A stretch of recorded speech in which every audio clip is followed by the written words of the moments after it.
All right, ladies and gentlemen, dirt fans out there, we're live, Volusia Speedway Park. And that's right, VLR presented by X.CELERATED. Tonight, we have got something special brewing for you. Obviously, it's the big 3 series here in the super late models, and these guys are about to kick up some dirt and throw some mud in your face. But we got 2 guys up here that are going to do some commentating for you. Everybody knows my name here, Joe White, but Davis Richards is going to be up here, and then we got a celebrity in the booth. Oh, Ben Shelton. Ben, how you doing? I'm doing good. Celebrity, that's a strong word to start the day with, Joe, but you know what? I'll take it. I will take it. Davis, how you doing tonight, man? Oh, man, I'm doing really good. Really excited to finally get in here and call one of these VLR races. Some of the fastest guys in dirt, and I can assure each and every one of you fans that they are going to put on a show that you are going to remember. Well, you are right about that. And these guys definitely week in and week out have put on shows that have been electric. I mean, you're talking about Slide Job City when they get out here and start rumbling in the dirt of these super late models and have fun doing it. Big money on the line, big prize, and a lot of egos out here on the track tonight. And I'm already getting choked up over the excitement. Wow, man, we got started. But Ben, I tell you, what are you seeing out there right now? Anything different than you normally would see at this track?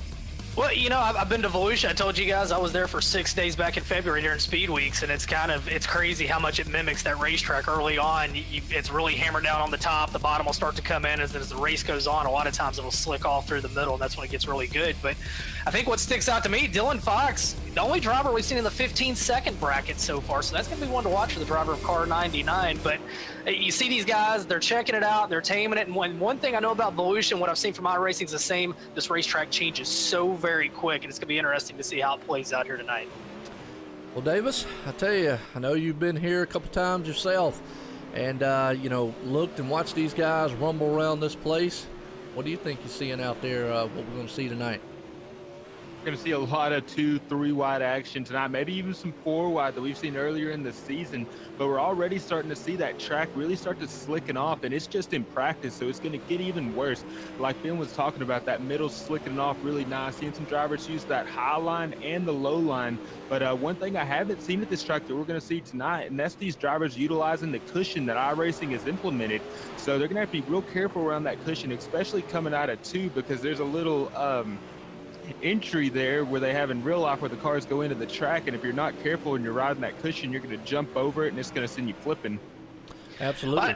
And I tell you guys something about turn 2, how crucial it is. Like you said, you don't want to get into the fence there, but laps at Volusia and races are won by how well you get off 2, because you've got that dog leg down the back straightaway, and if you lose your momentum out of 2, it costs you wholesale. So I've seen a lot of races lost and won there, and I think the guys that can get around their best could be the guys that can end up in victory lane here tonight. Good assessment right there. I like that. And these guys obviously are using open style setups, not a fixed setup. So each one of these guys know their car, know them very well. And you know, Davis alluded to it right there, Ben. The cushion, something that iRacing implemented a couple weeks ago in one of their updates. And I know you're very familiar with that, and a lot of dirt trackers are too here. I call it like a banking. And guy actually kind of educated me a little bit, and I'm still getting educated on the dirt stuff. He said that it's almost like putting one tire up there and getting that thing, man, to come off of it as a momentum. I said, well, okay, so it's almost like a banking at a super speedway. You go the high line, you get that momentum coming off, and you drive it off of that thing. Oh, it is, and it's like a curb. You can actually use it to turn the car and get traction. But I tuned in and I caught the tail end of that great race you guys had in Knoxville week when John Findler won, and as you saw, you can live and die by that cushion, especially on iRacing.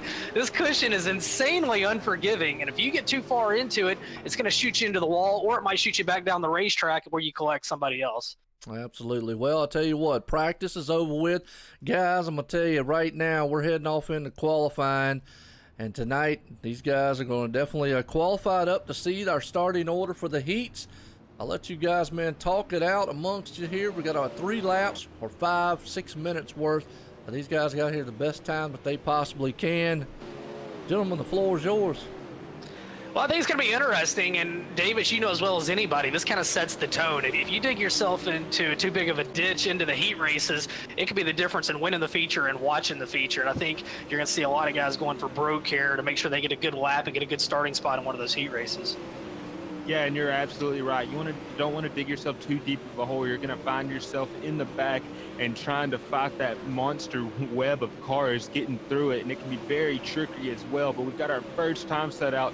Jacob Levenstein with a 16.621, and Randall Carter sitting on pole right now with a 16.595, and these times are just coming in, and we're going to get a more of a feel of what the average time is. I think the fast lap is going to be around 16.3 here in qualifying. What do you think? I agree. We definitely saw the track slow down from the high 15s that we saw with Dylan Fox, and now you see John Fiddler, the winner at Knoxville, go a 16.413. I think we're going to be in that 16, maybe upper 16.2s, low 16.3s. I think that's going to be the magic time. And correct me if I'm wrong, Davis, but we take these qualifying laps and we invert the heat races. Is that right? I couldn't tell you for sure because this is my first race on this season. Joe, could you fill us in on that one? I believe we do. Actually, we take the top 3, and they actually go on to the actual feature here, and the heat races themselves. The rest of the field gets inverted back, and they get another shot at it. I want to say Howard told me perhaps the top 16 were going to be inverted tonight, so we'll find out about that. But if you get into the feature out of your heat, you get your time back. So we'll see how that goes. But look at that, John Fiddler, right? You called it, Davis, right there into the 16.3s, the 16.381. And again, trying to back up that big win that he had at Knoxville. Yeah, he has, but we've still got people that haven't gone out for their time yet. Dylan Fox is still sitting on pit road. Howard Weaver, everyone knows his name. I'm looking right now, who else? We've got a few other names. Look at Austin Simmelman.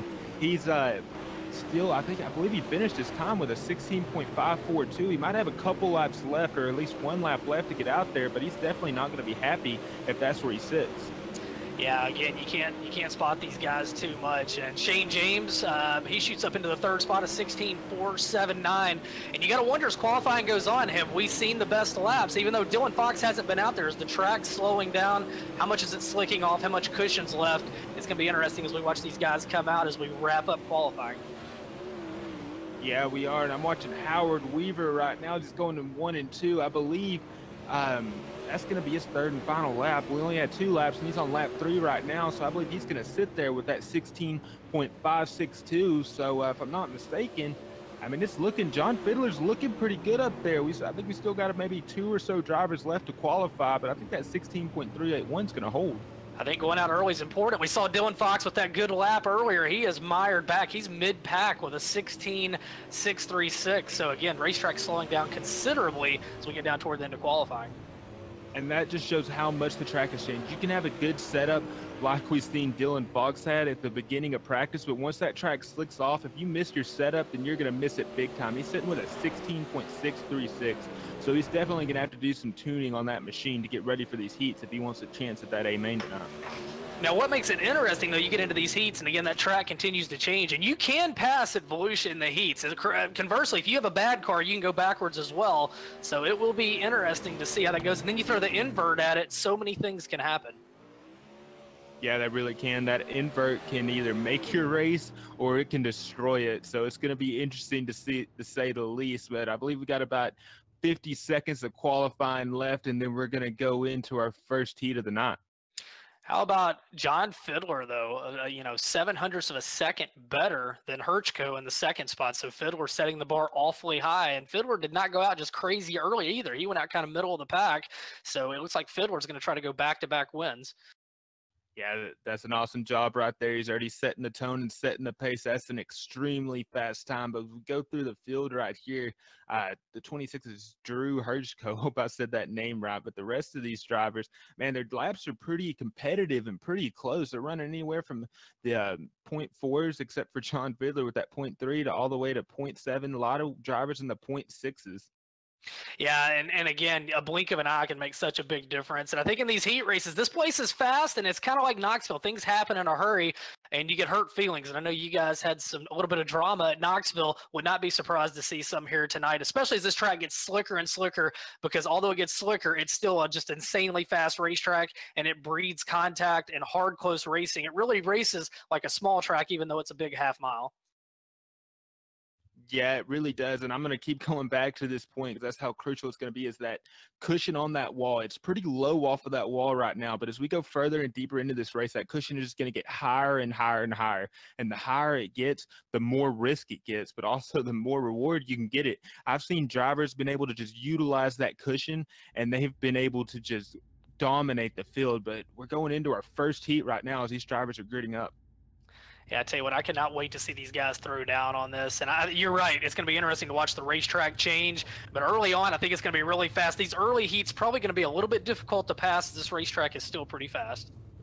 And right now for this first heat, starting in first, this is with the invert, it's going to be John Literal. And second, it's going to be Randall Carter. Third, you're going to have Brad Dyer. Fourth, he set the pole, so he's going to be in that fourth position. That's going to be John Fiddler. Sitting in fifth is Joshua Neltner. Sitting in sixth, David Heileman, one of the Heilemaniacs out there watching him and rooting for him.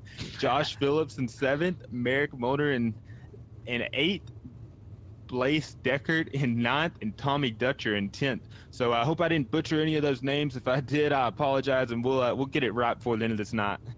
So again, we're going to go 10 laps, and just like we talked about, top four inverted. So John Fiddler was quick time. He finds himself starting fourth in this one. Now, the deal is, as I understand, if you finish in the top three and you move on to the feature, you get your time back. So if Fiddler can get in the heat, get in even in the top three in this one, he's going to move off to the feature and start on the pole for tonight's main event.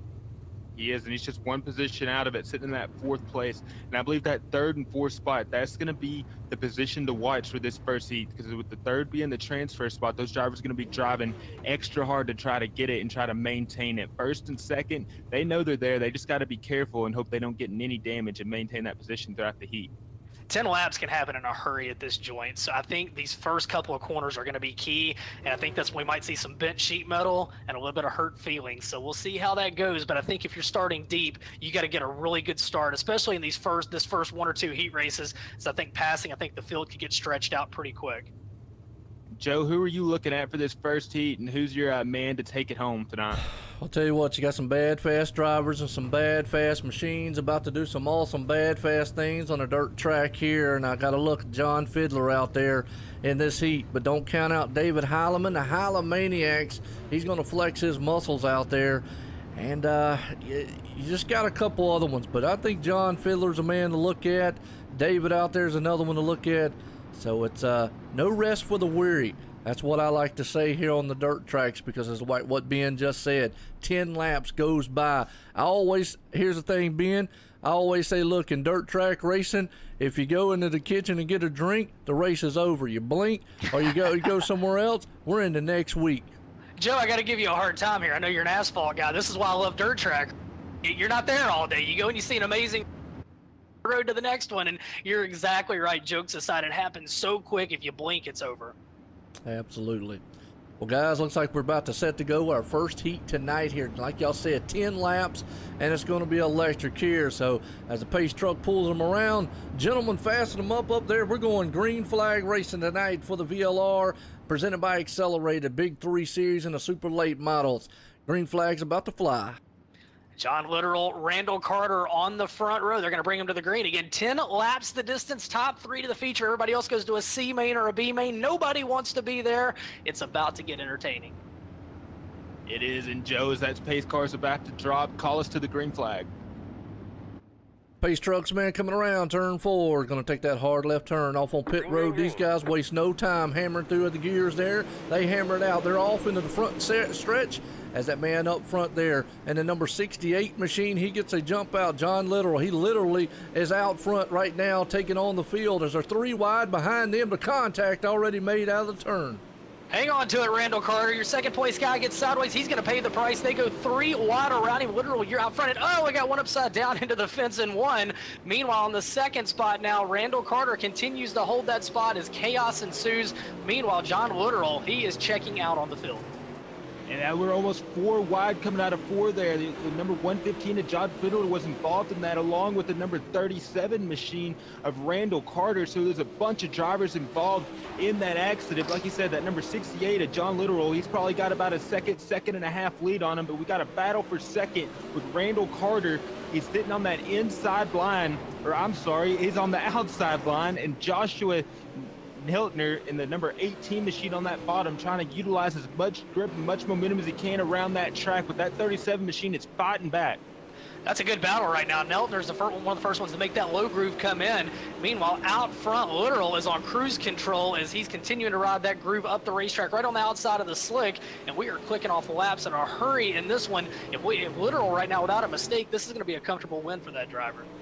It is, and if you're wondering where that 115 of John Fiddler is, he had to take the Hindman's record service back to the pit, so he's going to have to go into that C or B main and hope that he can make his way into the A main. David Holloman sitting in 7th place. He's way off the pace with about 9 seconds back, but we still got that battle for 2nd place. That's right. Carter's got the spot, and kind of what I indicated earlier. It's going to be tough to pass early in these heats until this racetrack slicks off more. And I think Carter might not have as good a car as Neltner, but right now the groove is a little bit narrow, and you see right there the sweet spot that John Literal works off turn number 4. That's the same groove that Randall Carter's in with the laps ticking away. It is, but now we got Josh Phillips in that 12 machine. He's starting to gain some ground on that number 18 machine. He's about a car length behind him. Does he have enough time? I don't know. He's got about 2 laps left as they're coming out of turn 2 to make a move. If he wants it, he's going to have to get it in a hurry, and that 3rd spot is the transfer spot.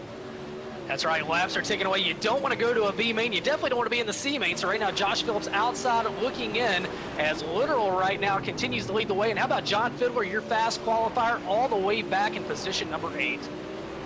Yes, he had to take the record service back to the pits. Going to hope for some more magic later in this race. But as they're coming out of 2 right here, and as John Literal's coming out of turn 3 and 4, he's got a comfortable lead. He's going to pull it off and win your first heat. In 2nd place is going to be Randall Carter. Finishing that 3rd place for the final transfer spot is Josh Phillips. And in 4th place is John Neltner. So there's your top 3 moving on. Everybody else heads off to a B or a C main. And as expected, no shortage of action here in heat race number 1. Joe, Wow. What did you see out there? A lot of excitement, and a lot of these guys just putting it out there all on the line on the first several laps. I mean, you were right. They were 4 wide, and craziness pursued as they just went haywire after that. As we head off into heat race number 2, getting these guys gridded up here tonight. It's just one after the other. Bam, bam, bam here at Volusia Motor Speedway for VLR. The nice VLR presented by X.CELERATED here for the Big 3 Series super late model action. I'm going to tell you, I mean, guys, y'all doing awesome up here. Did y'all enjoy that heat?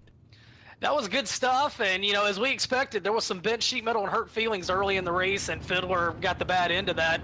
And that's just what you have to do at Volusia, especially early in the night. We saw how tough race passing was. It'll get wider and wider as the night goes on, but I expect more of the same here in Heat 2, where early on, guys are really going to take some chances that maybe they wouldn't do otherwise. All right, well, Davis, you want to take us through the grid in order? Yes, sir. In 1st place, starting that pole position, is going to be Dylan Hauser. 2nd place, that 07 machine. Everyone knows him, Howard Weaver. 3rd, Jacob Leverstein.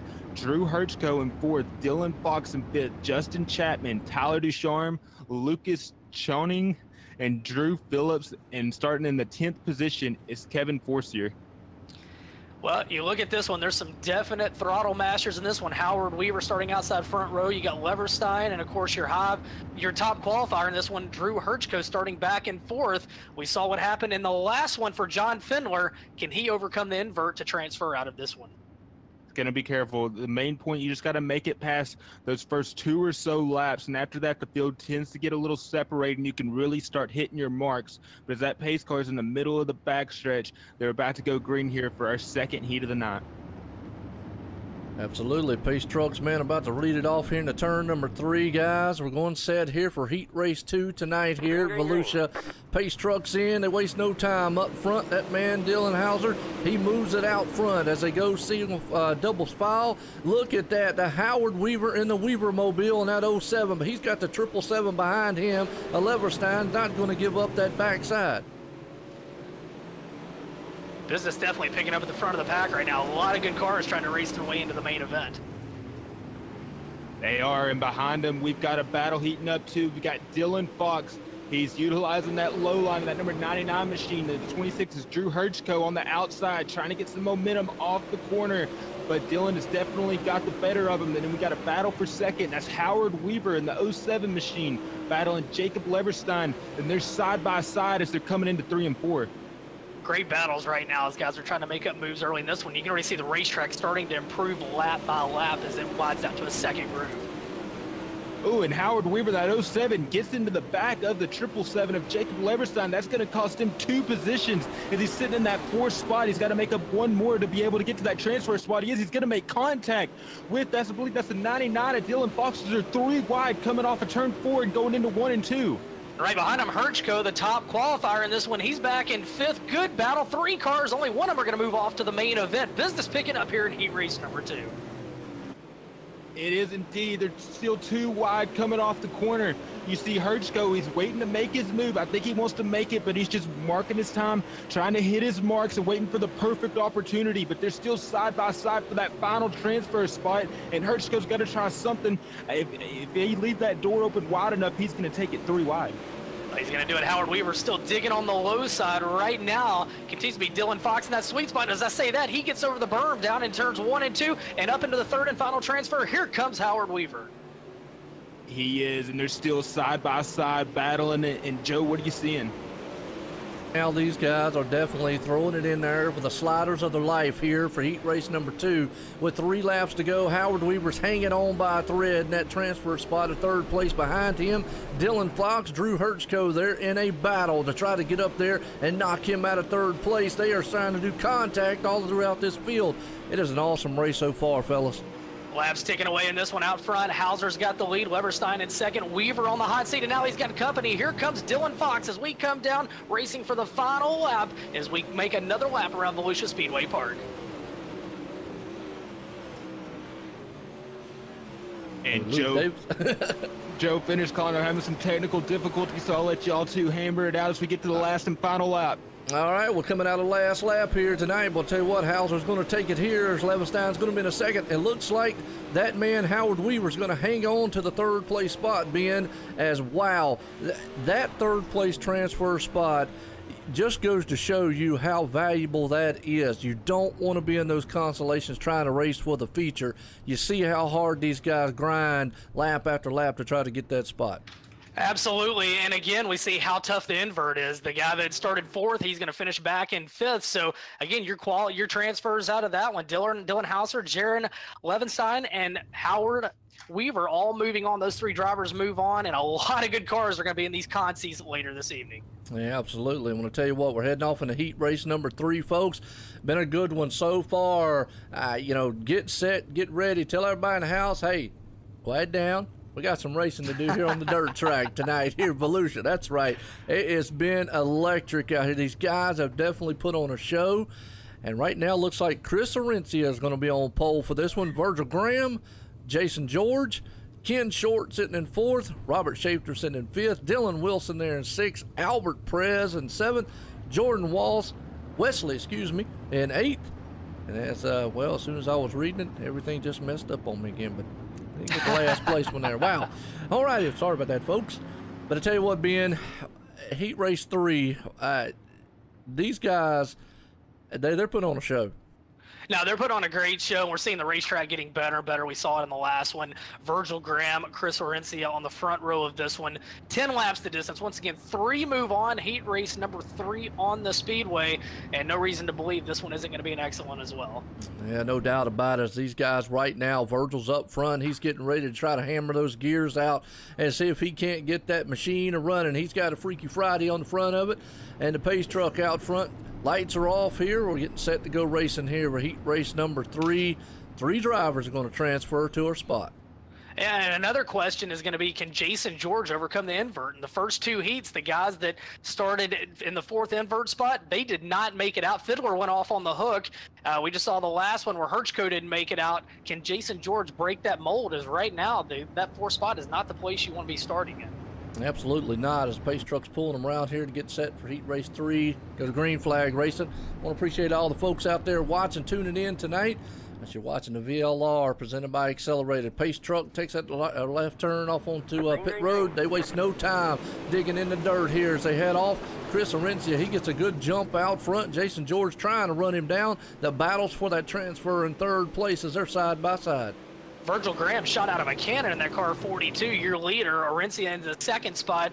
Right now, back in the third spot, that's under contest at the line as they'll battle side by side off into turns 1 and 2. On the low side, car 28 to Ken Short, Jason George to his outside, and now George into that third and final transfer. Maybe, Joe, finally somebody from that 4 spot's going to race their way into the main event. Absolutely. Right now, he is trying to dig. Battle for the lead, though. Chris is under fire. Virgil's up front. Excuse me. Chris is wanting that spot away from him, the 78 machine.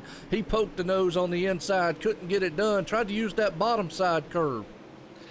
Well, it's funny how the racetrack has changed. They've gone from the top to working the low side, and this is what Volusia does. They start the night up top, then they head to the bottom. Once that bottom burns out and evens with the top, that's when the middle starts coming in. That's when the setup and the driver really comes into fold. Meanwhile, out front, Virgil Graham, your leader, Arencia rides in second. Here comes Jason George. He's got a hot ride here tonight. He rides in third with Dylan Wilson outside looking in, back and forth in car 80. No doubt about it, that 9 machine of George, he is definitely showing that he has got what it takes here to try to move it up in the second spot. Dylan Wilson, though, he's another one. He wants that transfer spot. We talked about it earlier on. These guys right now, that third place is the one to have, but the battle's on for second right now. It's contact between the top 2. Oh, that's going to cost George big time, and you cannot lose momentum here at Volusia. He shoots up the hill. Yeah, he falls back into the 4 spot, and just like that, Dylan Wilson into the show as Jason George trying to get his feet back under him. Wow. And I tell you what, the man who loved that one, I call it the dirt seas parted the way he wanted it. Ken Short, he is up in the 3rd place, but he is getting beat and banged on the rear there by the 55 of Jordan Wesley, who wants that spot away. So the battle's for the transfer right now, 3rd spot. Jason George out of this one. What a heartbreaker. He looked like he was going to move on. Virgil Graham comfortable out in front. Arencia in the 2nd spot. And as you said, that battle for 3rd, that's the one. Short's got it. Wesley's trying to get there. Running out of time. Just a couple of laps remain. That's absolutely right. 3 laps to go for the Virgil Graham up front, who has got a comfortable lead, about a 1 second over Chris Arencia right now. Ken Short, though, he has still got problems with that 55 on his back deck lid. Austin Carr, he would like to get up there, just not quite close enough. You got Robert Schaefer back there and the 06 machine of Albert Perez. They're in a battle. Well, the top 2 checking out Virgil Graham, Arencia, and then in the 3rd spot, it continues to be Short. Time running out. Who's going to get that 3rd and final transfer? And right now, it looks like Ken Short is, as Virgil Graham's going to take the win here in heat race number 3. Chris Arencia is going to be in second. Coming out of turn 4 for the final time, Ken Short, he's going to hang on to that transfer spot of 3rd place.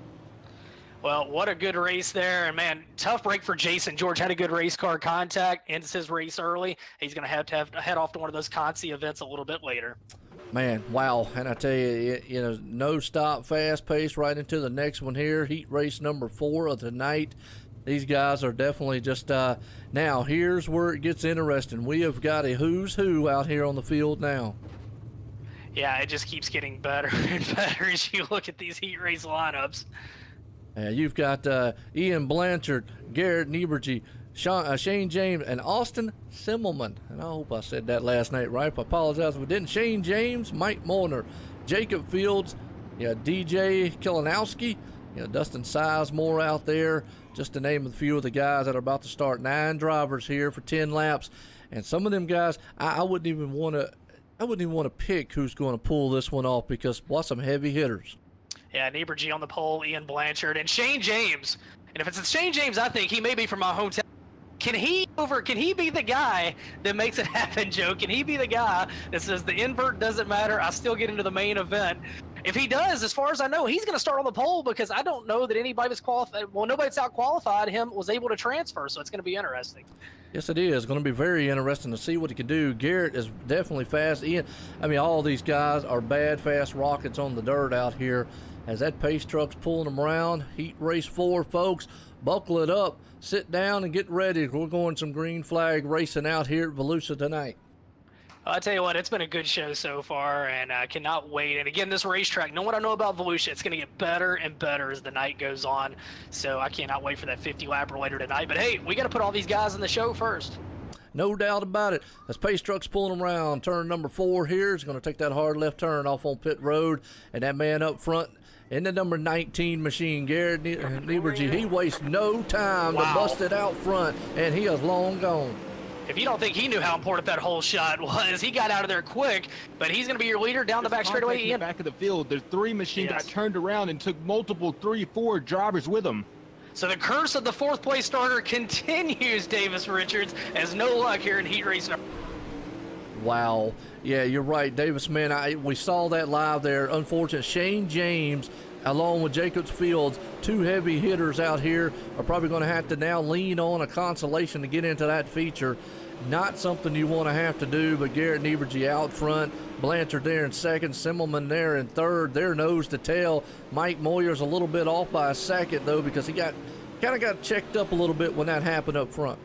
And again, we continue to talk about right now the low side of that racetrack coming in. Those guys are hunting that moisture down low. That's gonna go away here within the next race, I'd say, and that's when it's gonna be anybody's race because you're gonna be able to skate all over this thing. But right now, just nothing to grab a hold of up top that can match that moisture down on the bottom. And these 3 guys can keep their cars dialed in down low, and that's why you're seeing them stretch out from the field now with Nieberge your leader, Blanchard in second, Simmelman in the 3rd spot. You know, my question is when are they going to try the journey up to the high side? We've seen that low line be the best way around this track.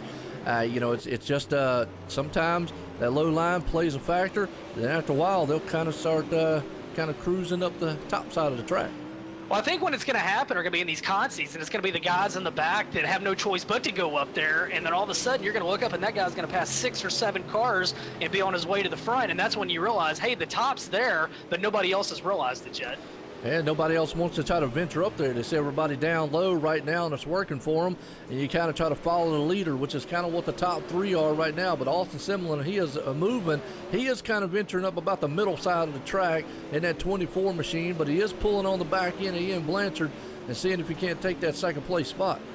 And it looks right now Blanchard is a little loose into the corner. You see that car pitch way sideways, and that allows Simmelman to close in as we get down to the final laps of this one. But Nieberge's checked out. He's gone in this one. Good battle for the 2nd spot. Absolutely. Right now, Blanchard, he has still got his hands full. He's got a full rear view mirror there of Austin, who is definitely not going to give up as we got 2 laps to go here in the heat race. They race around out of turn number 4, and out front, Nieberge out front, Blanchard in the 2nd spot, trying to keep Simmelman behind him. And look at that, just like we talked about, look at Simmelman step to the outside, not quite enough there as we work down the back straightaway. Yeah, can't get the momentum, he can't get the pull coming out. White flag in the air as they come around the turn the final time for Garrett up front. He's going to try to, he moves it across the line as Ian Blanchard's going to be in 2nd, Simmelman is going to be in 3rd. But what a run there, and that just goes to show you what these guys are going to be dealing with throughout the whole entire night. Well, it is, and we're starting to see that racetrack get a little bit better there, and I think in the next race you're going to see that middle groove start to work. But either way, very entertaining. Early on, first couple heats, they're on the top. Heats 3 and 4, they go to the bottom. It only makes sense that middle's getting ready to be the place to be. Well, and that pushes us in to our C main here tonight, guys. 14 drivers here are about to go 10 laps. You thought it was wild and crazy on some of the heat races with only 9. Now we got 14 of these guys, and they're, if I'm not mistaken, the top 4 advance off to the feature. Well, the top 4 will go to the back of the B main, I believe, and the good news is your night isn't over. The bad news is start behind a lot of fast hot rods in the next race. So either way, these guys don't want to see it end right here. And yeah, you look at this grid, it's going to be a good one. My Chinese. Absolutely. Well, we got Tommy Dutcher up front here, Tyler Ducharme out there, David Heileman, the Heilemaniac, Shane James, Albert Perez, Lucas Clowning, Brad Dyer. We got Dalton Connor in there, Dylan Wilson, Drew Phillips, John Fiddler, DJ Kalinowski, Jason George, and Kevin Forcier. That rounds out our field here for our first main of tonight here for the VLR, presented by X.CELERATED, Big 3 Series with the super late models. And what I'm going to tell you, it is just, like I said, fast and furious, and it's just been, you know, all-out war here at Volusia. It has, and the gloves are definitely about to come off now because you don't want to see it all end this early. You want to keep going, and you look at the guys that are mired back in here. I mean, you got John Fiddler back there. I mean, he was your fast qualifier. He started the back of a C main. Are you serious? It's about to get very entertaining. It is. It's going to get very entertaining. I'm looking at John Fiddler. He is marred way back in traffic, so he is definitely going to have a lot of catching up to do if he wants to make it in to that A main. If not, he's going to have to be coming through that B main to try to get in. Well, Joe, you asked when we see the guys go to the outside. I'm going to predict right now somebody's going to make some moves, at the very least in the middle, possibly the outside. I think that bottom is going to definitely slow down enough by the end of this one that somebody's going to be able to carry some momentum around the outside. We'll see if I'm right or wrong, but I have a feeling about this one. We're about to find out, though. Well, now it's like you said, it's either go fast or go home. And this one here tonight, you got to make it or break it here. And as these guys get set to go, green flag racing here at Volusia with this with the VLR. And that's some bad, fast boys out there on that track. David Heilemann, Tyler Ducharme. I know a couple of them out there. You know, Drew Phillips, just to name a few, as a pace truck pulls in here on pit road. Number 21 machine up front. Heilemann wastes no time, but contact between Tyler Ducharme. Yeah, 3 wide already in turn 1. As Perez, he takes advantage. He shoots to the lead. I don't think the contact's over. And look at the top. Here we go, car 21 of Heilemann. He's getting a, and the top might be alive already. Well, you said it. Here he goes, riding the cushion high and wide out of turn number 4. That man in the 21, David Heilemann, he is definitely rumbling it to the front and taking over Ala Perez right there in the second spot. But Tyler Ducharme is going to stick a nose to the inside. Shane James says, I got caught up in a wreck, but here he comes flying high, taking it to the second spot. This is what you expect out of Volusia right here, guys. 3 wide racing. Again, it races like a bull ring on a big half mile. And how about the slider? Dylan Wilson goes up to third. They'll go 4 wide back there for position number 2. Man, 4 wide, 2 wide, coming out of the turn. Tyler Ducharme, he's the man that gets stuck out on that one, but they are still 3 wide, knocking each other's dentures out around this track. Heilemann, your leader, but here comes Shane James. He's working the low side. Heilemann still letting it hang out on the top side. 2 different setups, 2 different strategies right here. As you see how high that Heilemann enters, he can really bend that car. Meanwhile, Shane James seems to be a little bit better down on the low side. Yes, he is, but the battle right now, 4th, 5th, and 6th, they were 3 wide for a second there. Tyler Ducharme is up underneath Brad Dyer for that 4th place spot. He is trying to dig all he can to get it done. Shane James is trying to run down the leader, David Heilemann. He's utilizing the low line. David has ventured up high. We were talking about it earlier on. Well, top 4 move on. Heilemann leads the way. James in 2nd, Wilson in 3rd, Brad Dyer in that 4th, an important final transfer spot. And let's not forget, this is only an 8-lapper, so we're ticking around to the final circuits right now. Yeah, 5 down, 5 to go here in this one, as this actually C-Main racing right here. This is not even the feature, and we're already getting electric. Oh, they're going to be out of breath when this one's over with. Get so much action going on. Shane James now, look at that. He has gone to the top. Your leader, Heilemann, has gone to the bottom. Your top 2 cars have switched. And here comes Dylan Wilson in the 80.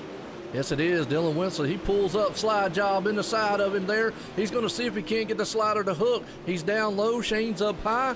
Right now, they will go door to door as he puts that nose in as he tries it one more time. Out of turn number 4, Heilemann, your leader. Shane James in the 2nd spot. Wilson in 3rd. What a battle for 2nd. Yes, it was. As they came across the line for 2nd spot right there, they were almost neck and neck, door to door. Shane James held on to that position. Like I said, guys, that was just one main. Now we've still got one more main and a feature. Yeah, and again, that's what you expect out of Volusia. And this B main's going to be good because you got a lot of good cars up front, but you're going to have a lot of good guys mired in the back. Some of them just came out of that C main, and it is very possible one of those guys can get into a transfer spot.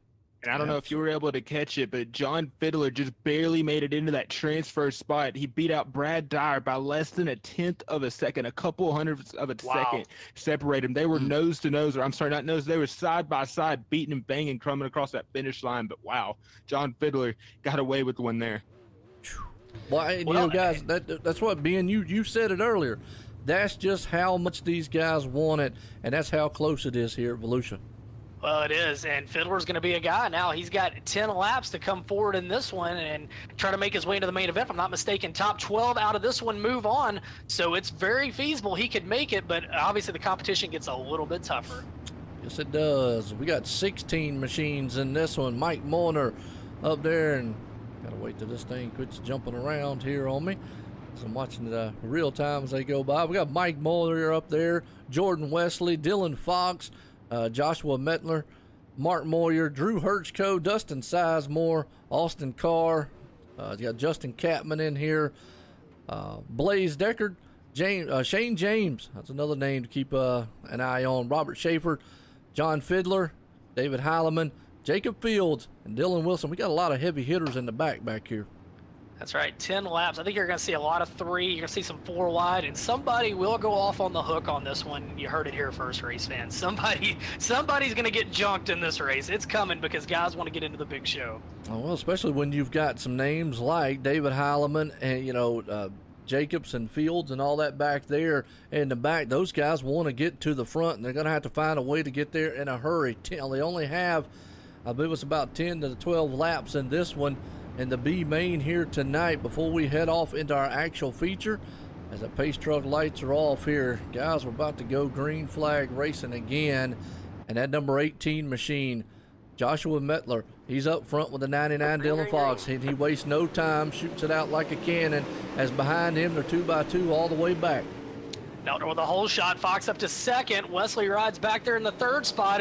Contact out of turn number 2 down the back straightaway. Well, it's a junkyard back there on the dirt. Those guys were back there mixing it up, and a lot of heavy hitters. David Heilemann, he's 3 wide, trying to utilize the low line. 3 wide in front of him with Justin Chapman. There is action up front, middle, and the back all over this place.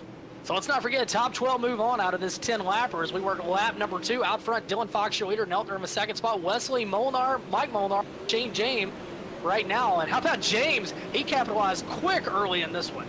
Yes, he did. He actually did that last time, too. And the other main, he got up there, and he finished it out in the 2nd spot. Now he wants even more here tonight, and he's looking there in the 5th place. Austin Carr, though, he is holding off a hard charge there of the number 36 machine of Justin Chapman, who was on the inside trying to get a good slider. But the 115, John Fiddler, watch out for him. He's going to try to stick his nose in there.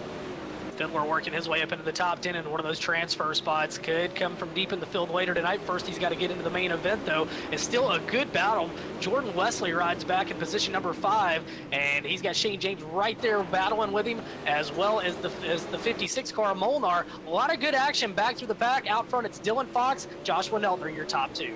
Yeah, Dylan Fox checked out, long gone right now in a whole different solar system out front with a 1.7 second lead over Joshua right there. But Joshua definitely, he's got a pretty good lead on himself in the 2nd spot. The battle right now for 3rd and 4th, Shane James utilizing that middle side of the track, not quite all the way to the high side as he's peaking on the outside there of the 56, Mike Warner. Joe, you got to wonder, as this race goes on, if you're in the top 5, 12 move on, to use this as a glorified hot lap session to see what does and doesn't work for that 50 lapper. You know what? I would actually, if I knew I was safe and sound going into the feature event here. You don't want to get in trouble because it lurks at every corner here on the dirt track. And if you want to set your car up right and see what the track is doing for later on for the feature, why not? You're out front, especially Dylan Fox at this point. Good battles, continues to rage back there. Shane James works on Molnar, and now James going to go around. They're 3 wide as they battle for position number 2 down the back straightaway out of turn number 2. Well, I'll tell you what, throw my notes out the window. That guy just made me look like a dummy up here in the booth because, man, he just went 3 wide and made it exciting. He says, guys, look, you talk about holding back. This is dirt racing. We don't hold back. We're going to throw some mud in the face, and I don't know if you're old enough to know this, Ben, or not, but they're going to throw some dirt clogs at each other as we're going on the last lap here, and Dylan Fox is out front. Fox is going to take the win. Shane James from dead last up into the 2nd spot. Then Neltner, Molnar, Austin Carr, Wesley, Fiddler, Chapman, Hirschko, Mark Molnar, Jacob Fields, Dylan Wilson. Unofficially, your top 12 that move on. Wow. Folks, if you don't like this kind of racing, we might be able to get you some ice skating on the channel. Well, you're about to see it in the feature because it's going to be high-speed ice skating in a dirt late model as slick as this joint's about to get. Absolutely. Well, guys, I'll tell you what, that's going to do it for our heats and our mains. Right here, we're going to the feature race here tonight and get this thing set and going. It's going to be an awesome running here.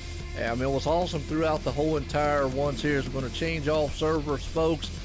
I hope you enjoyed that right now. Don't go anywhere because we're coming right back for the feature here tonight as these guys, I mean, it's going to be like 24, 25 of the best on iracing.com dirt tracking here at Volusia Speedway for the VLR, presented by X.CELERATED. Big 3 Series, super late models here. Folks, we'll be right back after this.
All right, folks, welcome back. We're here live, Volusia Motor Speedway, Volusia Speedway Park, that is, for the VLR presented by X.CELERATED. Big 3 series here tonight and the super late models. And we're at feature time here. And boy, we've got some heavy hitters on the track. About to do 50 laps around this place. A pure mayhem. Guys are in warm-up right now. What do you think we're about to see? I think it's going to be good. I mean, I think the key is, and you know, I'll ask you this, Davis, is I think it's surviving the first few laps. We've seen in every heat race, C and B so far, some good cars eliminated right off the bat. And I think if you're going to be a contender tonight, I don't care if you're starting on the front row or the back row, you got to survive those first couple circuits to have a chance.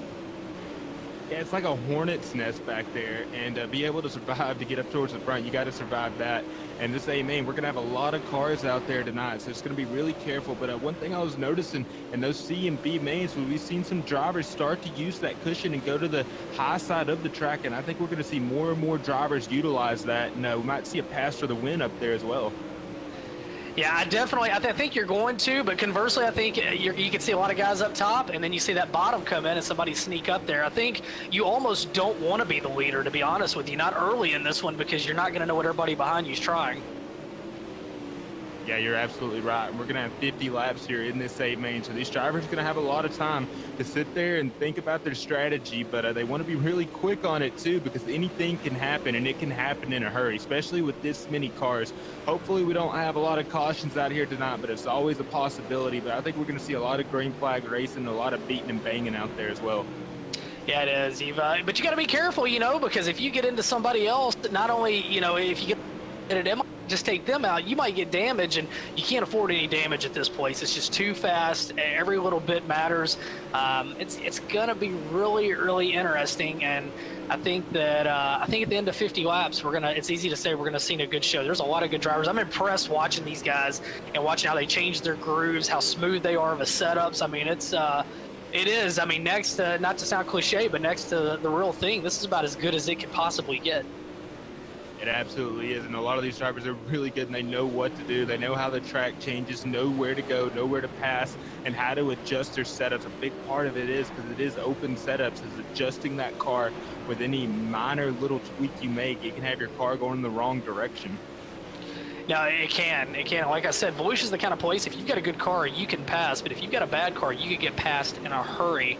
So we'll see how it goes. You know, looking at the times right now in practice, Leverstein's gone to the top of the leaderboard in the 777. Howard Weaver, no big surprise, in second. It looks like just like that, they might have wrapped up the warm-ups. We may be just about ready for the feature, guys. We are, as they're gridding up right now, and we're going to have that gridding order here for you here in a second. And we do. It's starting in first place. It's going to be John Littoral, Dylan Hauser in second row, Virgil Graham and Garrett Nierberg, Randall Carter sitting in fifth, Jacob Levenstein in sixth, Chris Ortzia in seventh, Ian Blanchard in eighth, Josh Phillips in ninth, and look at Howard Weaver making it in the top 10, Ken Short in 11th, Austin Simmelman in 12th, 13th, Dylan Fox, Shane James in 14th, Joshua Netner in 15th, Mike Molnar in 16th, Austin Carr in 17th. A lot of guys know him in the sprint car machines. He's able to utilize those 360s, but haven't heard a lot from him tonight in these super late models. In 18th, Jordan Wesley, 19th, Justin Chapman, Drew Hirschko in 20th. He's going to have to make up a lot of time if he wants to get up there. Mark Molnar in 21st, Jacob Fields in 22nd, 23rd, Dylan Wilson, Blaise Deckard in 24th, Dustin Sizemore in 25th, and rounding out your field, he was one of our top qualifiers. That's going to be the 115 machine at John Fiddler, so he's going to have a lot of heavy traffic. Yeah, and that's the thing. 26 cars going at this. Traffic's going to happen often and early, especially if we stay green. And just as important as trying to keep your nose clean, working your way through the pack, you cannot afford to get into a lap car and see your chances of a win go away on that. Man, I tell you what, guys, first ever feature. Really excited to be on here. Glad to be here with you guys. I think this is going to be a lot of fun. Absolutely. As the pace truck's pulling them around here, folks out in the chat, don't worry. The ticker will click as soon as they hit that green flag, so you won't miss any of the action. As you said, John Littoral, he is out front, and he literally wants to win this thing here tonight at Volusia Speedway as that pace truck's pulling him around for our feature event. 24 of these guys out here are about to do battling at Volusia and are just going to scream around this dirt track here tonight, guys. Y'all talked about it. I think we're going to see that high line play in effect here tonight. Yeah, high, low, all points in between. And important to note, 50 laps, caution laps do not count. Guys, it's just about time to get this one underway. Absolutely. You will see some cautions, but you're right, caution laps won't count, so don't pay no attention to when it says we have 200 million some laps to go. We're not going to be here all night or week. We'll be okay. Pace truck's in. John's going to waste no time. He gets a good one out there. They're beating and baiting already as they head off into turn 1. Look at that, the 15. They're already 3 wide stacked up in the middle. Literally, your leader, Hauser, and towed down the back straightaway and caution just like that, guys. And that was a huge pileup. It all started with the 37 of Randall Carter getting tagged from behind, and that's going to take a good amount of drivers out of this race. Wow. Well, we talked about it. To finish first, you first must finish, and a lot of guys are not going to finish the first lap. And, man, tough break to see a lot of good guys knocked out in that one. It is.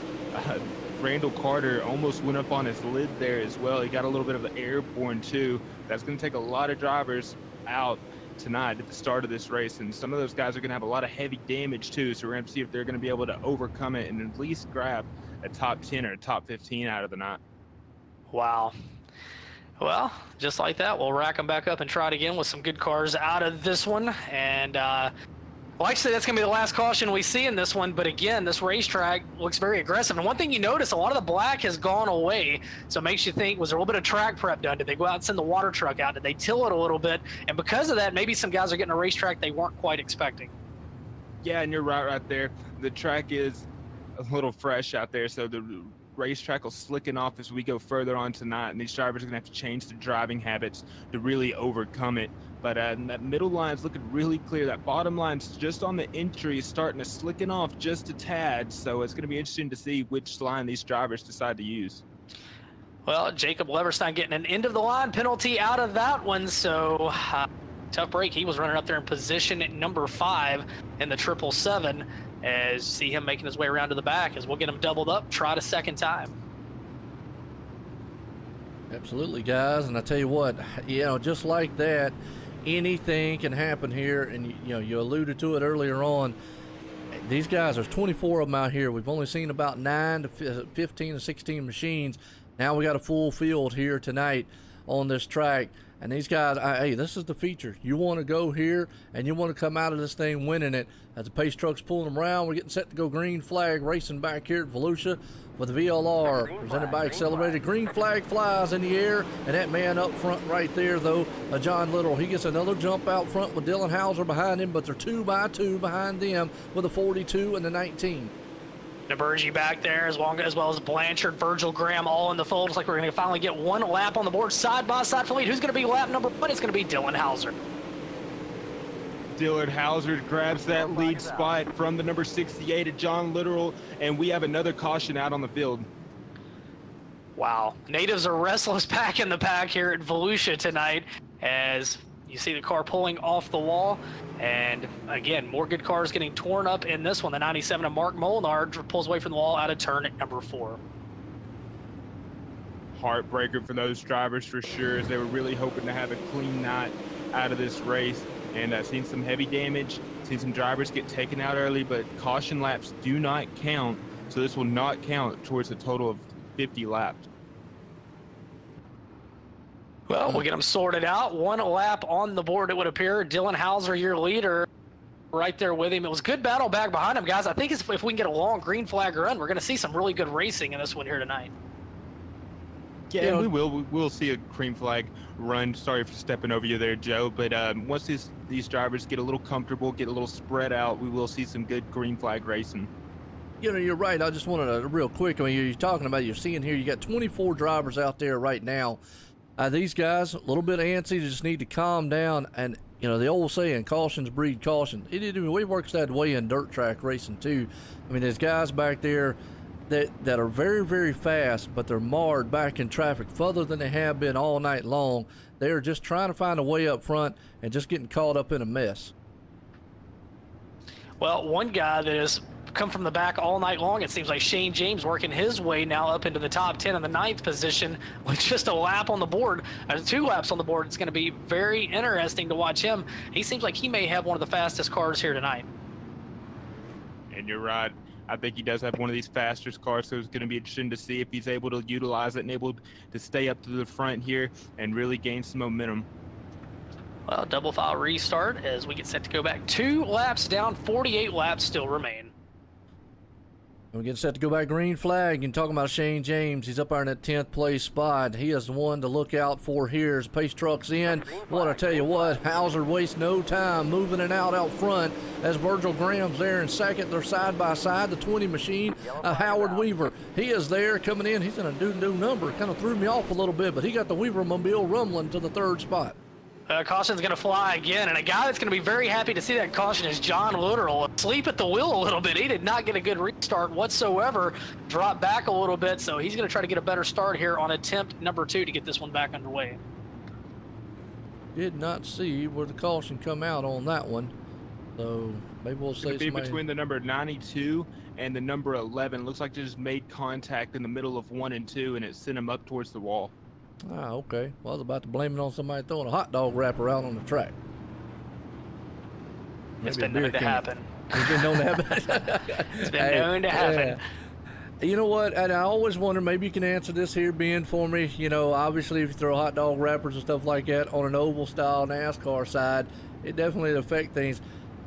But would it really affect these guys so much with a wrapper being thrown out there? No, a wrapper's not going to get it. You got to figure, you got to tear off track, but a beer can, yes, you could, a beer can would do it, but a hot dog wrapper, that just makes it more interesting. So no, it would not affect it, as it looks like Joshua Nelton are getting the end of the line penalty out of that one. So the naughty stick getting shook at some guys early in this one is, again, people are impatient. They're trying to make moves early on, and they're getting sent to the back of the pack. And this will be the last double file restart of the race. If we have another caution after this, these drivers will go single file. So you're really going to have to get their act together here and get some green flag racing in. And if you're one of those guys back in the pack, you really don't want to see the single file starts coming. You want to try to pick up some positions on these restarts. So it's very important to you that you get some good, clean laps in. Absolutely. They're sitting up here bending on side by side. Sorry about that, Davis. I'll tell you, you're right, though. Just allude on that a minute, Davis. We've seen that a couple times in the past. They'll go single file, and that usually calms them down a little bit as far as the cautions, breeding cautions on the restarts here. It's just a kind of a wild situation. Pace truck's in. Hauser takes off up front. They are still stacked up for that 3rd spot. There's Howard Weaver's on the outside. Howard Weaver on the move, and car number 20 out front, it's going to be Hauser, your leader. Virgil Graham up to 2nd, and again, Literal does not get a good restart. He'll fall back to 4th as he battles now with Weaver for the 3rd position.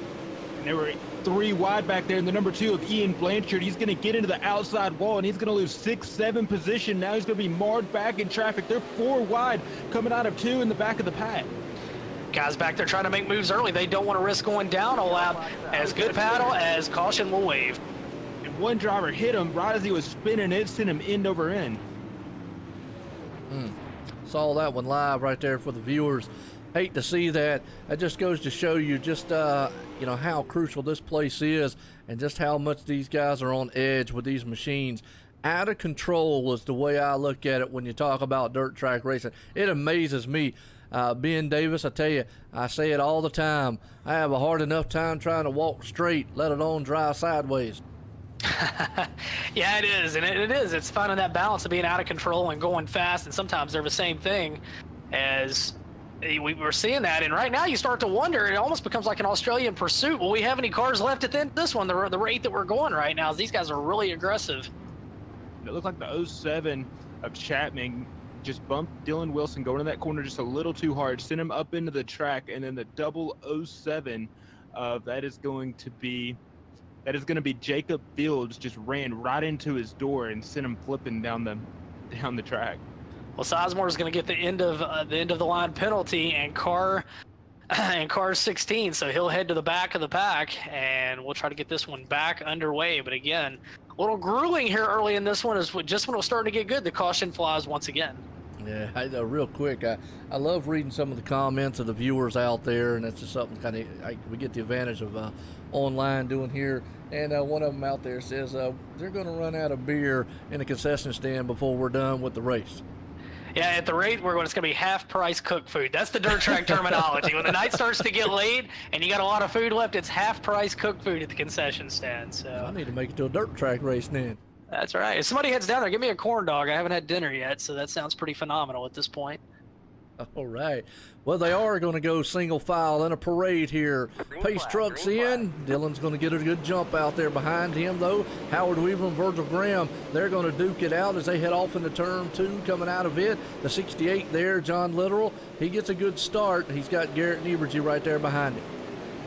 Well, right now, everybody getting strung out just a little bit, working the middle of the racetrack, which, again, the way the racetrack was reworked, especially down in 3 and 4, not as much in 1 and 2, as you see them go through the middle of 1 and 2. That's where the bite's at. You carry the momentum. You don't have to go too high. You don't have to go too low. But Dylan Hauser, good early in this one. I still don't know that the lead is the place you want to be when you get down to about 10 to go and you don't know what everybody behind you is trying. And I think you're right. If Dylan's got about a half a second lead, you see Howard Weaver in that number 20 machine. He's looking to the low side of the 42 with Virgil Graham, trying to see what he can, try to see if he can get past him here. He doesn't have quite enough speed quite yet, but he's really filling out the track, filling out where he can make his move. And now we're going to have a battle for 4th place. That's going to be John Littoral. He's going to be fighting that number 19 machine of Garrett. And you're going to have about 3 or 4 drivers that are right on their back bumper, just hoping that they make a mistake so they can get around them. And I think right now, a lot of the guys out front, they're just happy to ride and just keep it clean right now. We saw how aggressive it's been early. We've lost so many cars. You don't want to be that guy. So right now, Hauser leads, but now he's got company. Here comes Virgil Graham, and he's bringing Howard Weaver with him. Top 3 getting tighter and tighter as we work the early stages of this one. I think we're just seeing a case of Dylan Hauser just finding out which line he can make, which line he can get the most speed at. You see him on the bottom of the racetrack right now. That number 20 machine of Howard Weaver, he's running about a quarter of a lane lower, and we've got a caution now. Shane James, guys, I'm going to tell you what, Shane James was on a move.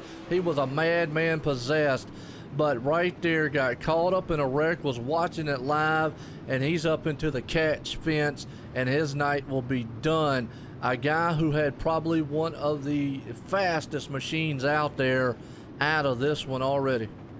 Yeah, you know, and I said earlier I thought he might be the winner here tonight. Shows what I know. He is be the winner, but man, he drove a heck of a race for that C and the B. And he's stuck in the wall. He's going to have to get Hyman's record service right there. That's going to be the Hyman's record service. Hard luck of the race. He's going to have to call them to give him a tow back to pit road. I hate that. I was watching him back there, and it was in a grueling battle for about the 7th, 8th, and 9th place, and he was coming to the front there, guys, and was watching that front side battle. But then all of a sudden, he took a hard right shot right up into the wall, got contact made. Just hate to see that, because the 3 all night long, and y'all said it, he's been the man kind of possessed, bringing that thing to the front from the back all evening. Well, 9 laps down, 41 to go, and right now it's going to be car number 15 of Dylan Hauser. He's the leader, but Davis and Joe, as we saw, business was starting to pick up at the front of the pack. And is it more that your leader's trying different lines, or is it that your 2nd and 3rd place cars are figuring out faster lines than he's got? You know, I think it's more of a case of the leader's just trying to see different lines, see what he can do, but it could also be those guys in 2nd place that might have found something that Dylan Hauser just might not have been able to pull off. So we're going to have to pay close attention here when this thing goes greens, as we've completed 9 laps, and we're going to have 41 laps to go. My math's a little off there. We'll get that redneck calculator out. That's how I always like saying it. Well, again, good cars continue to go by the wayside, and with 41 laps to go, we're running out of a lot of cars. As we go back green, we're back underway.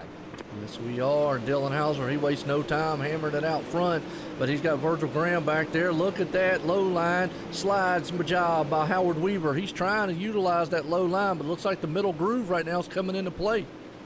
It definitely is, especially on these restarts. You get your momentum up. I think we'll still see him get up on the cushion before this one's over, down at 3 and 4. 1 and 2, they could go top or bottom. As you see, it's starting to get slick through the middle. And here comes Weaver going to work on Virgil Graham. That's a good battle for position number 2. It is, and they're battling back in the pack, but right now the battle's on for second place. Howard Weaver takes it low right against that inside wall. Really wasn't able to get any momentum off the corner. He's going to try it again. He's going to pull that thing sideways, using about the middle line of the track as they're going down the backstretch and into 3 and 4. Well, again, these guys are filling out these race cars. Your top 3 right now stretching out on the field is, again, less than half the field still remaining out there, but a lot of good cars. And now a move back there as we battle for position at number 4. Austin Carr is going to go past Literal up into the 4 spot. John Literal back to 5th. John Little is going to cut back to that inside. He's going to lose some momentum. A driver to watch, that number 5 of Austin Carr. I've been watching him. He's been able to make his way through the field. Now he's sitting in that 4th position, and he's going to try to run down these leaders. And we've got a 3-way battle for the lead right now with Virgil Graham looking to the inside of Dylan Hauser. Howard Weaver's going to try to make it 3 wide coming off the corner. Howard Weaver's going to go up to 2nd. He might not be done there. He'll go to the high side now, right through the middle of turns 1 and 2 as he starts to size up your leader, Dylan Hauser. And I tell you what, Davis, that was an impressive move to get the 2nd spot for Weaver. It was. He seen Virgil Graham get right there on his quarter panel, made slight contact, but it wasn't enough to hurt him. But now the number 20 of Howard Weaver sets his sights on the 15 of Dylan Hauser for that lead. Hauser's got a hornet's nest behind him, and now Virgil Graham goes back to work on Howard Weaver as maybe Weaver showed Graham where he needs to be as we continue to work around laps early in this one. Austin Carr starting to reel in your top 3. We might have a 4-car dogfight for the lead before this one's over. We have it as I'm watching it right now. Weaver and Graham, they're using about the same line. And then you see Hauser, he's using about a quarter of a lane lower, just lower enough for those drivers. And I think it's letting these drivers behind him catch up to him. But as I say that, Dylan Hauser has pulled off about a 0.4 of a second lead. He's got a good lead. Virgil Graham continues to work on Howard Weaver's position number 2. Back in the 4 spot, it's Austin Carr, and that's going to be John Literal, and that's going to be your top 5 right now. Right behind them, it'll be Nert Nieberge in the 19, Phillips, Molnar, Leverstein, and Wesley. That's your top 10 as we work now inside 15 laps down, 35 to go. 35 to go. The battle's heating up. We've seen the longest green flag run we've seen of the night, and we're really seeing these drivers come into play, using some different strategies, finding out which line they can use and which line's going to sucker them back in the field. But all these drivers, they're looking for that lead. I think Hauser right now has kind of got the magic spot. I got to wonder if Weaver or Graham get past him, if Hauser can keep pace with those guys, because it seems like right now he might be holding up your 2nd and 3rd place guys just a little bit. And now Austin Carr joins that battle like that. We've got a side-by-side lead for battle for the lead out of turn number 2. And just like that, Hauser gets good momentum and he gets 4 car lengths. Things can change in a hurry here at Volusia. They can. And seen that 15 of Hauser, he got into the wall just a tad, and it was letting Howard Weaver catch up to him, but Howard Weaver wasn't able to capitalize, wasn't able to get the momentum off the bottom of the corner that he wanted to. Seeing more and more of the drivers start to use that cushion in the middle of the corner, and we're going to have to see if it pays off for him. Well, another thing we're noticing, look how the track's starting to change, and you just saw that Dylan Hauser down in turns 3 and 4 moves up. Down in 1 and 2, he's going to do the same, and now these guys are trying to let those right rear tires eat in the cushion, and as they head down the back straightaway, and like that, Austin Carr loses some ground to your top 3, but Dylan Hauser definitely picking up some speed. Virgil Graham in that number 42 machine, he's still riding in the back of the 20 of Howard Weaver's coattails, just still waiting to make the move. Joe, what are you seeing out there? You know, right now, these top 3 guys, man, are right on top of each other. Howard Weaver's trying everything he can. He is trying to put the slider on the inside, just can't quite get it hooked up. But Virgil Graham is back there in the mix, and if you guys go side by side, I'm going to pounce. Also, keep your eye on that man in 4th place with the number 5, Austin Carr. He's sitting back there lurking in the weeds. Just a little bit of contact, you're right, exactly right, Joe White. Could make a huge difference and break that momentum, and it could take out your top 4 cars in the blink of an eye as well, as we've got a really good battle as we approach the halfway mark. We do, and they're really starting to see that cushion really starting to come into play. Didn't see it the first of the race, but now we're seeing it. Howard Weaver's lost a bit of ground to the leader.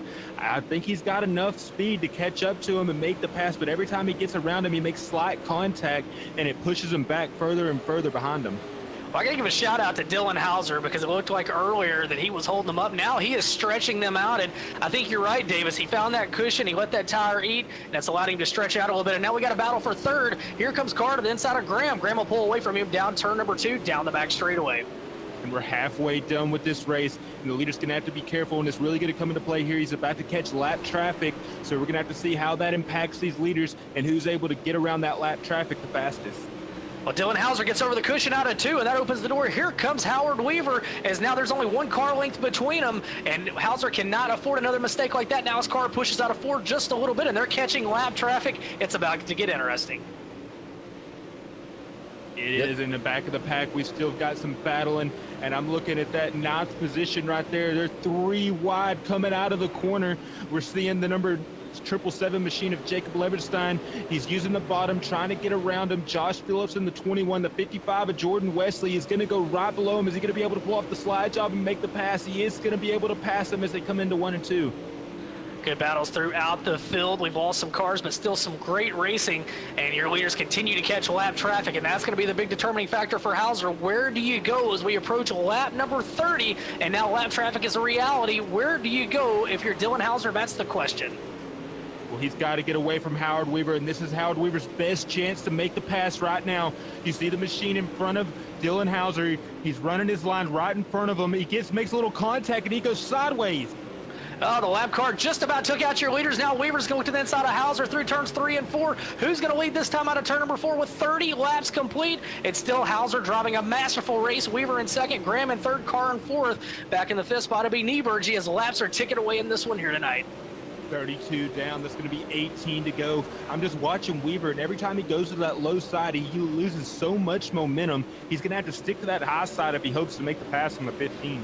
Yeah, right now, Hauser is running a smart race. He's got some more lap traffic in front of him. The good news is they are down low, and he's running up top as they work out of 2, down that dog leg in the back straightaway, off into 3 and 4, and you see all the drivers working the cushion off turn at number 4 with side-by-side lap traffic right in front of them.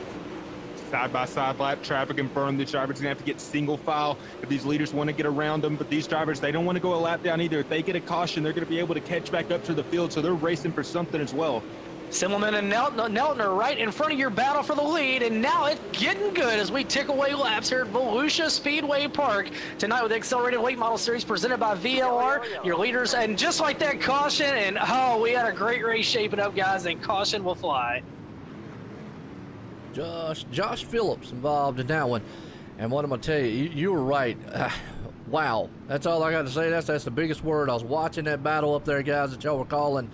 Dylan was about to catch 2 lap cars that were side by side, and Howard Weaver was back there like a wolf, stalking his prey, licking his chops, because he was like, I want to make that move on him, and that could have been a good opening for him right there. Wow. And you're right. We're going to have 35 laps down, and we're going to have 15 to go when they get this green flag in the air. So we've seen a lot of battle, a lot of shaping up. I think that was Weaver's best chance to catch him. And like I said, those drivers in front of him, they were racing for position too, because just like that, they had a caution come out, and they were able to catch the tail end of the field. I agree. I think that was Weaver's best chance. With that said, though, this cushion is so finicky that if you bobble just a little bit and break momentum, you can get around it. We saw Weaver pull to the inside of Hauser about 10 laps ago, and that's going to be the key. Dylan Hauser getting a good restart and maintaining his line. And, Joe, before we go green out here, what were you seeing back there in the pack, and what were the best moves that you were watching over there? Well, they were definitely 3 wide, stacked up for about the 9th, 10th on back spot, 2 wide. I noticed something, too, that being talked about the track out there, starting to come in, starting to black up a little bit from what it was in the heats and all. So maybe that middle groove now is coming into play, but they are moving up the track a little more and utilizing the cushion here at Volusia. So we're going to start seeing guys take that low line, the middle, and a high line, even in the back. It's getting down to go time. You've said the words earlier. It's kind of funny there, Ben. As I always say, business is about to pick up, and it's rung what you brung time now. Well, 15 laps, that's a dash to the checkers. If we can stay green, hopefully we will. It's going to be a great finish here. And right now, it's going to be Dylan Hauser bringing us back to the green flag. That pace car comes out. Dylan Hauser gets out in front of him. Howard Weaver right on his coattails going into 1 and 2 side by side. Howard Weaver has about a quarter panel on him. He's not going to be able to get the momentum. Now he's going to have to deal with the number 42 machine of Virgil Graham. Well, right now, Hauser, again, has got that sweet spot, and he is where he needs to be, right there at the edge of that brown. He's going to pull away off into turns 1 and 2. And right now, if they don't catch lap traffic, and they might not in less than 15 laps, Hauser's going to be tough to beat if he doesn't make a mistake. You know, I think you're right too. Howard Weaver's really going to have to dial that machine in, and he's going to have to get away from Virgil Graham because he's coming in a hurry. And another driver to watch is that number 5 of Austin Carr. As I say that, he gets into the outside wall just a tad and is able to let the 19 machine of Garrett catch up right to him. Well, as they work down like that, we got a battle for the lead through turns 3 and 4. How about a slide job for the lead? How about a new back to the line? Who's it going to be? And Hauser by a nose over Weaver. No, Weaver to the lead by 100th of a second. Now Hauser takes the lead out of turn number 2 down the back straightaway. Good stuff for the top spot. Battling for the lead and to let these drivers behind him catch right back to him. Howard Weaver's going to go back on the attack as they're coming into turn 3 and 4. Is Howard Weaver going to be able to pull it off? The number 15 of Hauser slips up just a little on that cushion. Howard, you see him get a little loose on that outside going down the backstretch and into 3 and 4. Hauser has got about a 1/10 of a second lead. Well, Hauser opened the door last time by out of 2. Again, if you break your momentum there, you can get a run through that dog leg down the back straightaway. But now he is stretching it back out over Weaver. Now Weaver's got because here comes Virgil Graham. Carr rides back and forth. Your top 3 stretching it out. Laps ticking away. Look at that number 20 machine. He gets a lot of momentum coming out of the corner. He's going to look low to the 15 on the inside line. He's not going to be able to pull it off. And you see how much, look at all that momentum he gets on the backstretch. I didn't think he was going to be able to pull up that close to him as they're side by side going in down the front stretch. Hauser has not been getting good off turn number 2. Let's see what happens this time as we may have a slide job for the lead. Nope, it's going to be Weaver from Hauser up top. And Hauser bobbles again, and there you go. He cannot get off 2. Weaver goes to the lead. Can he lead when they come back to the line with 7 laps to go out of turn number 4? Virgil Graham peeks his nose to the bottom, and we're going to have a caution. Caution just as it was getting really, really good. Man, I tell you, wow, yeah, and I'll agree with you there on that one. That was heating up right there. He took the slider on him, the crossover move by Dylan to bring it back to the lead. If you don't think these drivers want to win tonight, folks, think again. I mean, it's basically anybody's ball game. Howard Weaver has proved he can get up there and race with Dylan. But Dylan has also proved that he can take that thing back. Now, the 2 things that we said earlier, Virgil Graham and Austin Carr, they're back there. Don't forget about them. Because if those 2 leaders get up there and start battling again, they actually could sneak up there and go around them. Well, again, this restart, if you're Dylan Hauser, and I'll ask Davis, I'm going to ask you this, what do? You know you're struggling off of turn number 2 on the restarts. You can't run the top. Do you go to the bottom and risk giving Weaver the top? No, I wouldn't let Weaver get that top. He's had so much speed off of that top line, and you're watching him there too. Weaver was having to go to the bottom, and he was gaining some momentum off the corner, but that's because Hauser was messing up just a tad on that top line. So, I mean, you just can't get Weaver that top. If you give him that top, he's going to utilize that cushion, and he's going to fly right by you. What would you do, Joe, if you're Dylan Hauser? What do you do on this restart? Protect, protect, protect. That's the one thing he's been doing all night long, staying out front. That middle lane, even if Howard Weaver takes it to the high line, I think if he puts those tires right there near the cushion, it's going to block enough for Howard to not be able to get a momentum run up high. But then again, he's got to worry about him trying to cross him over down low. But we've seen it in the past here, lap after lap. Howard's not been able to make that low line stick. At least he kind of drives it into the turn. Well, we've got 7 laps to go. We're getting ready to find out who's going to win this one tonight. Looks like the pace truck's going to pull to the infield. Guys, this is going to be fun. With 7 to go, a 7-lap dash for all the money. Green flag flies. Dylan, he wastes no time. He needed that start right there to get out front as far as he can. That definitely is another way to get it done. Look at Howard Weaver's going to try to put it on the bottom curve as they come out of 2 down the stretch. Hauser has not hit the top that good out of 2 in about 5 laps. He does it that time. They race back to 6 to go, and Dylan Hauser with a 4-car length advantage. Dylan Hauser, your leader to beat right now. Weaver's sitting in 2nd, Virgil Graham in 3rd, Austin Carr in 4th. But you see the momentum that the number 20 machine is able to get coming into the corner. The 15 still utilizing that cushion. Look at all the momentum he gets coming down the front stretch. And the difference was Hauser could not get off 2 the last time by. He's going to slip up the track again a little bit. That's going to open the door. Weaver closing in on him. This one could come down to the final lap as we battle for the lead here. Volusia Speedway Park in Barberville, Florida. Here tonight, the Accelerated Late Model Series presented by VLR. 4 laps to go in this one, and this thing is over with 4 to go. Howard is right on his quarter panel. That number 15 machine, Virgil Graham, is falling back into the clutches of Austin Carr. The battle right now is for the lead in the top 2. The 20 machine able to use every single advantage he can to try to get up beside him and try to pull off the slide job with 3 laps to go. Hauser tiptoeing around that high side. Good move off of 4. He'll get a great run off 2 down the back straightaway. Weaver does not. Weaver loses a lot of ground, guys. That could be what determines the outcome of this one, as Weaver lost a lot of ground off 2 with just a couple laps remaining. It does, and we got 2 laps to go, and we've got a caution out. Caution is out. That ends it right there. Wow. As on iRacing, there is no green, white. Well, actually, no, my bad. We don't count the cautions. Never mind, scratch that. I'm back on my oval side again. But so we're gonna Don't tease me, Joe. I know, man. I'm gonna tell you, my bad on that one. Normally, if we were on the iRacing, if they were counting or wasn't counting the cautions, then that would be the end of it, because 3 laps to go, caution comes out here, it is over with. But we're not counting them. So, folks, like I said, we're gonna have 2 lap shootout here. Dylan is going to need the restart of his life to get out front. Joe, you just said it there. If we were regular iRacing, the race would have been over there. That's why people are coming from NASCAR to dirt track racing. We race to the checkered. We come back. We race for that. So I'm giving you a hard time. But, man, this has been great stuff tonight. Dylan Hauser has to absolutely hate to see that, because he had got a good run off, too, that last time. Weaver gave up a lot of ground, and I really think it was going to be Hauser's race to lose. Now Hauser's got the pressure. He cannot make a mistake. Weaver's in second. And how about Austin Carr? He's up to the 3rd spot. He started back in 17th, going after that WRT Speedworks Photography Hard Charger Award. Let me ask a question. You know, we've been talking about Howard Weaver, been talking about Dylan. What about Austin Carr? What does he have to do, guys, to get up there and pull this thing off? I think your top 2, and Davis, we'll see what you say. I think the top 2 are going to have to make some kind of contact for Austin Carr to have a chance. That's what I think. I think they're going to have to get out of shape and break momentum for Carr to get both of them.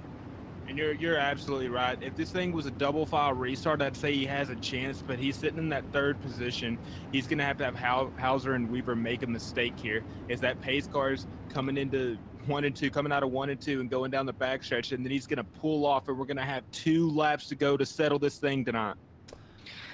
Well, it's going to be entertaining. Hauser has to get off turn number 2. That is the key to him winning this race tonight. Weaver has got to find some way to get a bite on the bottom. Let's settle it right now. 2-lap dash to the checkers at Volusia Speedway Park. And the lights off on pace truck, ducks off on pit road. We're back going on. And Dylan, he wastes no time. So does Howard as they head off into turn 1. He's going to try to slide her as they come out of 2. Hauser runs turn number 2 masterfully. That's what he had to do as they race back to the white flag. See Howard Weaver sitting in the 2nd position. Hauser has got the momentum right now. As long as he doesn't make a mistake on this white flag lap, then he has this thing pulled in, and he's going to take the victory. Out of turn number 2, Hauser is looking good. He's going to race off into turns 3 and 4. He'll shoot down right through the middle of the slick through 3 and 4. Weaver one last time to the inside. Can he get their drag race back to the line? No. Dylan Hauser takes the win. Howard Weaver in 2nd. Austin Carr in 3rd. Wow. What a finish to this one. Austin Carr is going to pull this thing off here in 3rd tonight. Howard Weaver tried one last dash effort there at the end to try to move it on the inside. Just could not get it done here. And, guys, thrilling. That's the word I can use for that one. Now, that was a great race. And how about Hauser opening the door for Weaver in the final corner? I don't know if he was made it exciting for us and all the viewers, but it made it interesting coming to the line for sure. It did, and that number 15 machine of Dylan Hauser was definitely the one to beat all night long, as he started in the 2nd position and then found his way up front very quickly after. So, wow, there was no question about that, as Hauser definitely had the car to beat and the fastest one tonight. How about Fiddler, 26th to 9th? He looks like the odds-on favorite for the WRT Speedworks Photography Hard Charger Award. And your 3rd place finisher, Austin Carr, he picked off 14 cars from his 17th starting spot.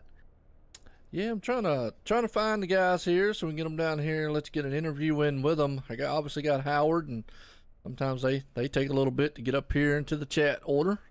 But I tell you what, guys, just to recap a little on what we saw tonight, and being, hey, it was great to have you. And next week with the spring fling that they're going to have from TeamVLR.com, that's going to be an awesome event there.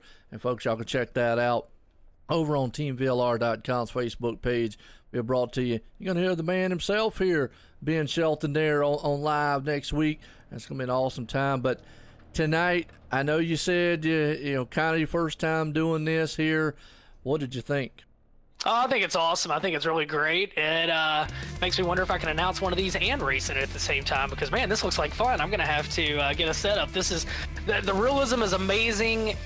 And I know we had some wrecks, but these guys are professionals. They race each other clean. And personally, I didn't know what to expect tonight, but I can honestly, truthfully say, had a blast. Absolutely. Looking for our race winner here, Dylan. Davis, do you see Dylan up in there anywhere? I'm looking for him right now. I've got Howard, I've got Austin Carr. Virgil Graham, he finished 4th, didn't he? The reason I asked it that way is because obviously the ticker's going to be messed up because of the lap count. So results order on my end is going to be a little off from what they're seeing. Don't count those cautions. Gotta love technology there, Dean. It works the way you want it to when it does. Then there's all the other times not so much. Well, I tell you what, we'll go ahead and bring up the Dylan or Davis. If you kind of look around, if you start seeing a Dylan anywhere pop in, I'll pull him down. But hey, let's get an interview in here with our 3rd place man tonight. That's actually going to be Austin Carr. And Ben, well, let's get a talk in with him here. I'm going to bring him up here tonight. I'll tell you what, Austin, you started 17th on the grid, and late in the race, you got up to 3rd. How bad would you have liked to have seen a double foul restart on that 2 to go? It would have been interesting to see definitely how it would play out. Just glad to come back again. Can't qualify with nothing. The last 3 weeks. We got 1 win in this series, though, so just got to figure out the qualifying, and then hopefully we can start up front when these deals. It'll be a lot easier for us. Talk about the way the track changes. It seems like when this thing starts getting slick, it gets crazy slick, and that's when you've either got to get a bite on the bottom or you got to head to the cushion. Yeah, that's when it gets fun though. I like it when they have to move around like that. I wish the bottom was more, definitely wish the top like slicked off like it did there in the heat races, but I think towards the end there, the middle was going to start coming in, but it was a good race all around. Final question for you, Austin. Early in the race, there was all kinds of carnage happening around you back in the pack. How did you survive that? What was the key?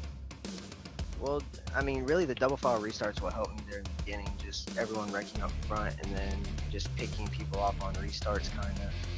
But I mean, that's about it. I mean, you just got to pick and choose your battles, like just like in the modified. But just got to pick and choose, and then you can get up there pretty quick. Austin, any sponsors or anybody you want to thank? Definitely got to thank UDSRA. That's my team here on iracing. Tim Hunt Designs, Virtual to Reality. Also, got to thank everybody here at VLR, X.CELERATED. You guys have been in the booth and ready for the spring fling race here soon. Well, great job tonight, man. It was fun watching you come through the field. All right, so Austin Carr comes home 3rd after starting 17th, and he definitely wanted the double file restart 2 to go, but he put on quite a show. Yes, he did. So we're going to bring up our 2nd place man, Howard Weaver, who tried to do everything he possibly could do tonight. So Ben, Howard Weaver, our 2nd place man here tonight. Howard Weaver, you get to the lead at one point, and then next thing you look around and Hauser's come back around. You looked like a really fun race for the lead, but it looked like there were really limited opportunities if you were going to be able to take over the top spot. Yeah, it seemed to be pretty top dominant early, and I think the bottom came in really good, but I didn't run down there enough. The very last lap in turn 3 and 4, I actually got a good run off the corner on him. So possibly I should have went down there and stayed, but at the same time, you get more momentum coming off the top side. So that's kind of what made that last lap a little more interesting. So if I was running the bottom every single lap, it would have been tough to pass. But he was getting a big push off the corners and occasionally, and that would give me a good run on him. But it was so hard to pass. But it was pretty exciting. During the second half of the race, he was really struggling every few laps off the top of 2, and you could get a big run off the bottom, and that would allow you to get to the lead, but it seemed like there was a fine line. Every once in a while, he could hit that top, and then he would make up a lot. He would pull away from you on the top. What were your thoughts about how pivotal turn 2 was throughout the race? Well, overall, I felt like I was faster than him, but he would mess up, and I'd gain a lot on him, and then the next lap, I would get that push off the corner of turn 2, and so I'd lose all the time. So it kind of looked like one lap I would get a really good run and one lap he'd get a good run, but really it was just we were both screwing up just on different laps.